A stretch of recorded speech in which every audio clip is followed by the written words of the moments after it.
பொதுவாக ஷியாக்கள் தான் முஸ்லிம்களை என்ன செய்கிறார்கள், அடிக்கிறார்கள், உதைக்கிறார்கள், கொலை செய்கிறார்கள் என்ற செய்தி பொதுவாக பேசப்படுவது. ஆனால் இப்போ நடந்த செய்தி தலைகீழாக என்ன செய்கிறது, தலைகீழான ஒரு செய்தி இந்த உலகத்துக்கு கொண்டு போய் என்ன செய்யும், கொடுப்பதை நம்ம பார்க்கிறோம். இதன் பின்னணியில யார் இந்த இடத்துல கூடுதலாக பேசுவாங்கன்னு சொன்னால், அதாவது வெஸ்டர்ன் மீடியாக்கள் மனித உரிமை என்ற பேர்ல நிறைய பேசுவார்கள். பார்த்தீர்களா, ஒரு மார்க்கம் என்பது, அதாவது ஆஸ்திகம் என்பது, இறைவனை நம்பக்கூடிய இந்த மாதிரியான இஸ்லாமிய கொள்கை என்பது எவ்வளவு பெரிய ஒரு வெறித்தனமான ஒரு சிந்தனை என்ன செய்கிறது, மனதிலே ஊட்டி இருக்கிறது. இப்படி இருக்கக்கூடாது, ஹியூமன் ரைட்ஸ், மனித உரிமைகள் பாதுகாக்கப்பட வேண்டும் என்று கூடுதலாக அந்த நேரத்தில் என்ன செய்வார்கள், பேசுவதெல்லாம் நீங்க பார்க்கிறோம். சரி, இந்த சம்பவம் இதற்கும் சதிக்கும் என்ன தொடர்பு அப்படின்னு பார்த்தீங்கன்னு சொன்னால், பொதுவாக இஸ்லாமிய சமுதாயத்துக்கு எதிராக காபிர்களை அதாவது தூண்டிவிட்டு முஸ்லிம்களை அழிப்பது என்பது மிக கஷ்டமான விஷயம் அல்ல, இலகுவான விஷயம். காபிர்களை, அதாவது இஸ்லாத்துக்கு எதிரானவர்கள், ஏற்கனவே அடிப்படையிலே இஸ்லாத்துக்கு எதிராக இருக்கக்கூடியவர்களை தூண்டிவிட்டு முஸ்லிம்களை பாதிக்க செய்வது என்பது மிகவும் கஷ்டமான ஒரு விஷயம் அல்ல. இந்த ஏற்கனவே வெறுப்புணர்வோடு அவர்கள் என்ன செய்கிறார்கள், இருக்கிறார்கள். ஆனால் முஸ்லிம்களை தூண்டி முஸ்லிம்களை அழிப்பது இருக்கிறது, அது ஒரு கஷ்டமான விஷயம். ஆனால் இஸ்லாமிய சமுதாயத்தில் மட்டுமல்ல, பொதுவாக எல்லா மதங்களிலும் நீங்கள் பார்க்கலாம், அந்த சமுதாயத்தில் உள்ளவர்களை அழிப்பதற்கு அந்த சமுதாயத்தில் ஏதாவது ஒரு கொள்கை இருக்கும். அந்த சமுதாயத்தில் உள்ளவர்களையே அழிப்பதற்கு, அந்த சமுதாயத்தில் உள்ளவர்களையே எப்படி உபயோகிப்பது என்பதற்கு ஏதாவது ஒரு கொள்கை என்ன செய்யும், இருக்கும். அதற்கு இஸ்லாமியர்களை அழிப்பதற்கு இஸ்லாமிய சமுதாயத்தில் மிகவும் உபயோகப்படக்கூடிய ஒரு கொள்கை எதுன்னு கேட்டால் ஹவாரிஜிகளுடைய கொள்கை, ஹுரூஜியன். இந்த கொள்கை இருக்கிறதே மிக இலகுவாக முஸ்லிம் சமுதாயத்தை அழிப்பதற்கு நல்ல முறையில் உதவும். யாராக இருந்தாலும் சரி, முஸ்லிம்களுடைய பள்ளியை உடைப்பதற்கு, முஸ்லிம்களுடைய உயிரை அதாவது எடுப்பதற்கு, சொத்துக்களை சூறையாடுவதற்கு, நிம்மதியை குலைப்பதற்கு, ஒரு நல்ல ஆட்சியை தலைகளாக பிரட்டுவதற்கெல்லாம் எது உதவும், இந்த ஹவாரிஜ்களுடைய கொள்கை என்ன செய்யும், அது உதவும். இதை யார் அடையாளம் கண்டிருக்கிறார்கள் அப்படி என்று சொன்னால், எங்களை விட, இப்போ நான் சொல்லுகின்ற நமக்கு நாம் அடையாளம் கண்டதை விட இஸ்லாத்திற்கு வெளியே உள்ளவர்கள் நல்ல முறையில் அடையாளம் கண்டிருக்கிறார்கள். எந்த கொள்கையை, இந்த ஹவாரிஜ் கொள்கையை. இந்த ஹவாரிஜ் கொள்கையை அவர்கள் அடையாளம் கண்டதன் விளைவுதான் இஸ்லாமிய சமுதாயத்தை ஒரு இடத்துல பிரச்சனை ஏற்படுத்த வேண்டும் என்றால் முதலாவதாக அவர்கள் இருக்கவே மாட்டார்கள். அங்க அந்த இடத்துல அவர்கள் இருக்க மாட்டார்கள். யாரு முதலாவது உருவாகுவாங்கன்னா ஹவாரிஜிகள் தான். முதலாவது யார் உருவாகுவார்கள், ஹவாரிஜிகள்.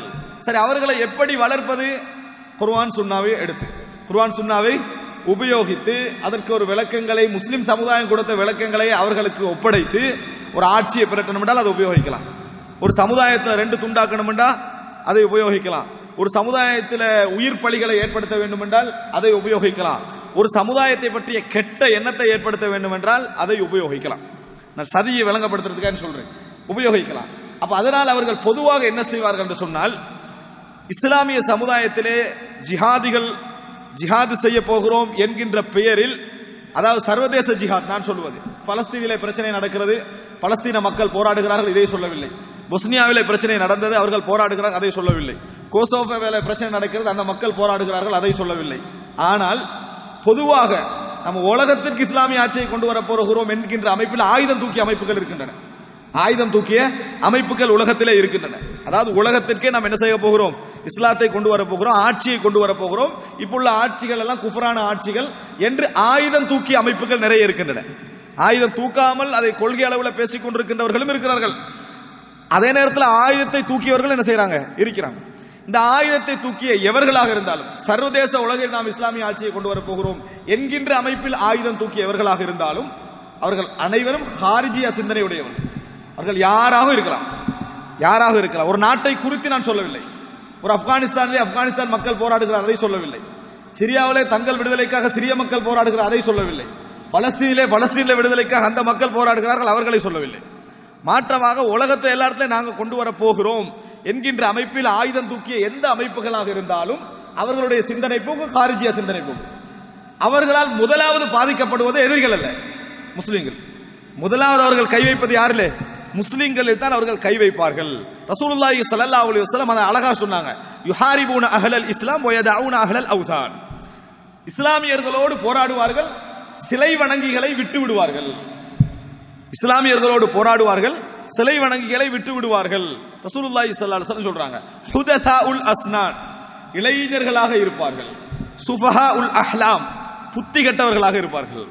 இளைஞர்களாக இருப்பார்கள், புத்தி கெட்டவர்களாக இருப்பார்கள். யகூலூன மின் கௌலி கைரில் பரியா, அவங்களுடைய வார்த்தைகள் எல்லாம் சிறந்த வார்த்தைகளாக இருக்கும். அப்படி என்றால் நபியுடைய வார்த்தைகளை பேசுவார்கள், நபியுடைய வார்த்தைகளை பேசுவார்கள். தஹ்தகிரூன ஸலாத்தக்கும் அஸலாத்திஹிம் வஸியாமக்கும் அஸியாமிஹிம், உங்களது தொழுகையை அவர்களது தொழுகைகளோடு ஒப்பிட்டு நீங்கள் குறைத்து பார்த்துக் கொள்வீர்கள். நபி தோழர்களை பார்த்து ரசூலுல்லாஹ் சொல்றாங்க, நம்ம எல்லாம் என்ன தொழுகிறோம் அவங்களோட தொழுகையை பாருங்க, நாங்கெல்லாம் என்ன நோன்பு பிடிக்கிறோம் அவர்களுடைய நோன்பை பாருங்கள் அப்படின்னு பேசிக்கொள்வார்கள், அப்படின்னு பேசிக்கொள்வார்கள்.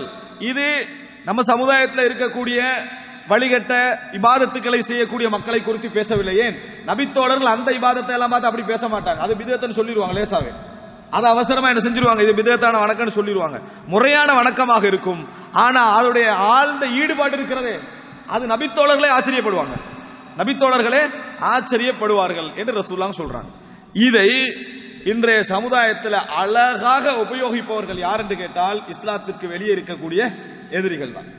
எந்த அளவுக்கு என்று சொன்னால், ஒரு நாடு அமைதியா இருந்து கொண்டிருக்கிறதா, முதலாவது யார் யாரெல்லாம் அமெரிக்காவுக்கு எதிராகவும் ரஷ்யாவுக்கு எதிராகவும் ஆப்கானிஸ்தான்ல அங்கங்க எல்லாம் ஜிஹாது செய்து கொண்டிருந்து அவர்கள்லாம் பிடிச்சி, அதாவது இவர்கள் உலக மட்டத்தில் இந்த மாதிரி முஸ்லிம்களுக்கு, அதாவது உலகத்தை தீவிரவாதத்தை உருவாக்குகிறார்கள் என்று போட்டு வச்சிருப்பான்.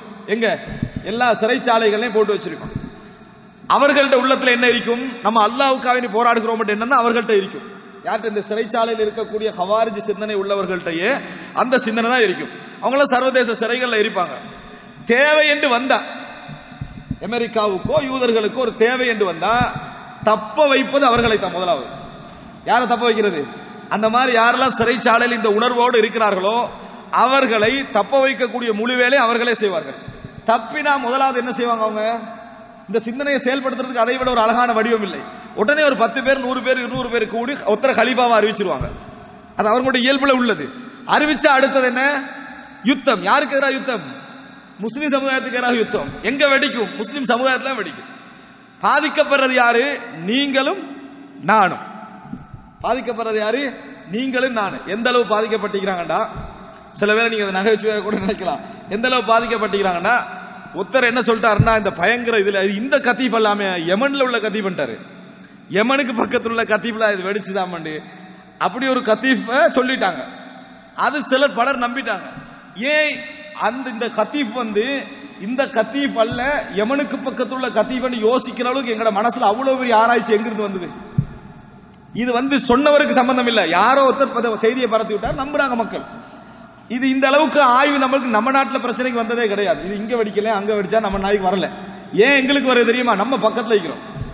நம்ம என்ன செய்யறோம், அந்த கத்தீப்பு பக்கத்துல இருக்கிறோம். இது வேற கத்தீப்பா இருந்தா எவ்வளவு சந்தோஷமா இருக்கும் என்ற உணர்வு நம்மளுக்கு என்ன செய்யும், இயல்புல இருக்கும். அதுக்கு சார்பா வரக்கூடிய செய்தியை நம்பக்கூடிய நிலைமை இருக்கும். அப்படி என்றால் முதலாக பாதிக்கப்படக்கூடிய யார், எந்த நிம்மதியை பெற்று எந்த சந்தோஷத்தை பெற்று எந்த அமைதியை பெற்று நம்ம வாழ்ந்து கொண்டிருக்கிறோமோ அந்த பாதுகாப்பில் ஒரு அசைவு வருகிற நேரத்தில் முதலாவது பாதிக்கப்படக்கூடியது நாமும் நமது குடும்பம் தான். அன்புள்ள சகோதரர்களே, எனவே சதி என்பதை ஆரம்பிப்பதற்கு அவர்களுக்கு இஸ்லாத்திலே உள்ளவைகள் உபயோகப்படுவதை நம்ம பார்க்கிறோம். இந்த இஸ்லாமிய சமுதாயத்துக்கு எதிராக முதல் வாள்வெட்டு, முதல் உயிர்கொலை ரசூல் ஸல்லல்லாஹு அலைஹி வஸல்லம் அவர்களுடைய சமுதாயத்திலே முதல் உயிர்கொலை மார்க்கத்துடைய பெயரால் ஹக்குடைய நோக்கம் இன்றி நபித்தோழர்களை வெட்டுவதற்கு காரணமாக இருந்தவர்கள் யார், ஹவாரிஜிகள். ஹவாரிஜிகள் தான். எந்த அளவுக்கு குர்ஆன் வசனத்தை நடைமுறைப்படுத்தினாங்க என்று சொன்னால், முர்த்தத்துகளை கொல்லுங்கள் என்கின்ற அமைப்படையில் குர்ஆனிலே குஃபார்களை வெட்டுங்கள் என்று வரக்கூடிய வசனங்கள் எல்லாம் பயன்படுத்தி நபித்தோழர்களை வெட்டினார்கள். அதே நேரத்தில் அஸ்லையே இஸ்லாத்துக்கு வராத ஒரு சிலர் முஸ்லிம்களோட யுத்தம் நடந்த நேரத்தில் தப்பி போய் ஹவாரிஜிகள்கிட்ட போய் சேர்ந்துடுறாங்க, எங்களை பாதுகாப்பு தாங்கன்னு சொல்லி. ஏற்கனவே முர்த்தத்துகளை வெட்டி கொண்டவர்கள் அவங்களோட பார்வையில நபித்தோழர்களை வெட்டியவர்கள் முஸ்லிம்களோட உண்மை யுத்தம் செஞ்ச காவிர்களுக்கு அடைக்கலம் கொடுக்குறாங்க. அடைக்கலம் கொடுத்துட்டு குர்ஆன் வசனத்தை ஆதாரம் காட்டுறாங்க. வ இன் அஹதும் மினல் முஷ்ரிகீன் இஸ்தஜாரக ஃபஅஜிர்ஹு, முஷ்ரிகீன்களில் ஒருவர் உங்களிடத்திலே பாதுகாப்பு கேட்டால் பாதுகாப்பு கொடுங்கள். அல்லாஹ் குர்ஆன்ல சொல்றான், முஷ்ரிகீன்களில் ஒருவர் பாதுகாப்பு கேட்டால் பாதுகாப்பு கொடுங்கள், உடனே அவர்களுக்கு பாதுகாப்பு.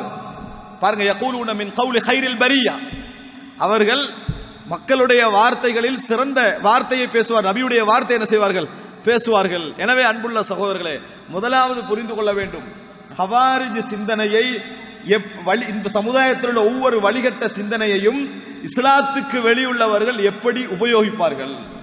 இஸ்லாத்துக்கு வெளியே உள்ளவர்கள் எப்படி உபயோகிப்பார்கள். அதிலும் குறிப்பாக யூதர்களை பொறுத்தவரையில் அவர்கள் முஸ்லிம்களுக்கு மட்டும் எதிரானவர்கள் அல்ல, மனித சமுதாயத்திற்கே எதிரானவர்கள்.